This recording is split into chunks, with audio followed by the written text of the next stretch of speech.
et bienvenue à tous pour un nouveau temps catéchétique ensemble. Aujourd'hui, le thème de notre catéchèse sera le désir du fruit. Plus particulièrement, nous nous intéresserons au péché originel. Mais qu'est-ce que le péché originel? Tout d'abord, dans le mot originel, vous reconnaissez sûrement le radical origine. Il s'agit donc là du péché commis dès l'origine de l'humanité. Alors, pour recontextualiser un petit peu ce triste récit de l'Ancien Testament, souvenez-vous. Lorsque Dieu créa Adam et Ève, il les plaça dans le jardin d'Éden, connu aussi sous le nom de paradis terrestre. Il leur donna pour mission de le cultiver et d'en prendre soin. Néanmoins, il leur laissa un commandement, celui de ne pas s'approcher de l'arbre qui se trouve au milieu du jardin, l'arbre de la connaissance du bien et du mal. Sinon, ils seraient condamnés à mourir. Dans cette vidéo, nous verrons donc comment Satan, à travers le serpent, va faire chuter Adam et Ève. En effet, le serpent étant très rusé, il va s'y prendre de différentes façons et de manière très subtile. Tout d'abord, il va vouloir semer le doute dans leurs esprits, en leur demandant « Est-il vrai que Dieu ne veut pas que vous mangiez des arbres du jardin ?» Alors, en tournant la question ainsi, il laisse penser que tous les arbres leur sont interdits. Or, vous le savez, seul l'arbre de la connaissance du bien et du mal leur est défendu. Et à cette question, Ève répondra très justement. Nous pouvons manger de tous les arbres du jardin, à l'exception d'un seul, qui est l'arbre qui a été posé au milieu. Parce que Dieu nous a dit qu'à l'instant où nous en mangerions, nous le toucherions, nous mourrons. Mais le serpent ne va pas s'arrêter en si bon chemin, et il va poursuivre avec un mensonge. Il va leur faire croire que s'ils venaient à manger des fruits de cet arbre, ils deviendraient comme des dieux. Et ce serait pour cette raison que Dieu ne voudrait pas qu'ils mangent des fruits de cet arbre.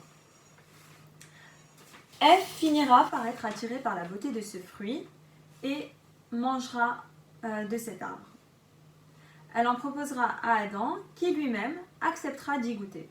Alors dès cet instant, ils découvrirent qu'ils sont nus et ils eurent honte. Ils décidèrent donc de se cacher de Dieu. Alors déjà dans cette attitude, vous vous reconnaissez peut-être sûrement. Qui donc n'a jamais commis un péché et ne s'est pas caché de ses parents, de peur, de honte. Alors nous allons donc voir comment Adam et Ève vont essayer de se sortir de cette situation face à Dieu. Donc lorsque Dieu les appela, ils sortirent tous deux de leur cachette. Adam va tenter de se justifier en rejetant la faute sur Ève. Et Ève va faire de même en rejetant la faute sur le serpent. Aucun d'eux n'assume donc les conséquences de leurs actes. Mais Adam et Ève n'ont jamais été contraints. Ils étaient libres, puisque Dieu nous a créés libres de choisir le bien ou le mal. Ils étaient donc libres aussi de choisir, d'obéir à Dieu ou bien de céder à cette tentation présentée par le diable. Alors, quelle va être la conséquence de leurs actes, Ils vont être chassés par Dieu du paradis terrestre. De plus, la conséquence pour la femme, c'est qu'elle enfantera dans la douleur. Et l'homme gagnera son pain à la sueur de son front. Alors, à cet instant, il est important de tirer un enseignement spirituel de ce triste récit. Tout d'abord, chacun de nous peut se retrouver dans le comportement d'Adam et Ève. Nous avons tous déjà désobéi et commis un péché et fui face à une situation que nous n'assumions pas. Mais ce qu'il faut retenir, c'est que chaque acte a ses conséquences.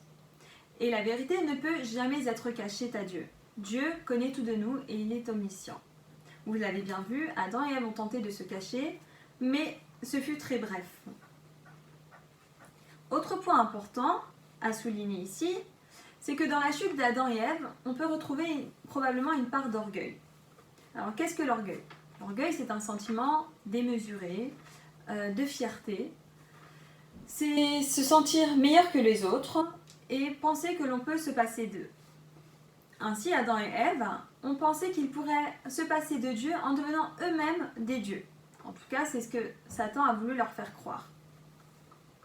Et ils ont donc pensé qu'ils pourraient savoir eux-mêmes ce qui serait bien ou ce qui serait mal. Alors ce qu'il faut ajouter également, c'est que depuis ce péché originel, nous sommes tous marqués par cette trace du péché. Mais Dieu n'est pas à l'origine du mal. C'est bien le fruit de l'homme. Puisque, nous l'avons dit, Dieu nous a créés libres. Malgré tout, il y a un message d'espérance.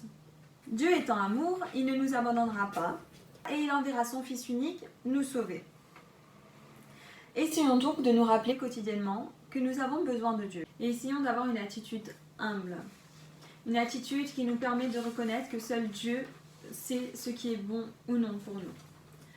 J'espère que ce temps passé ensemble vous aura plu et je vous dis à très bientôt.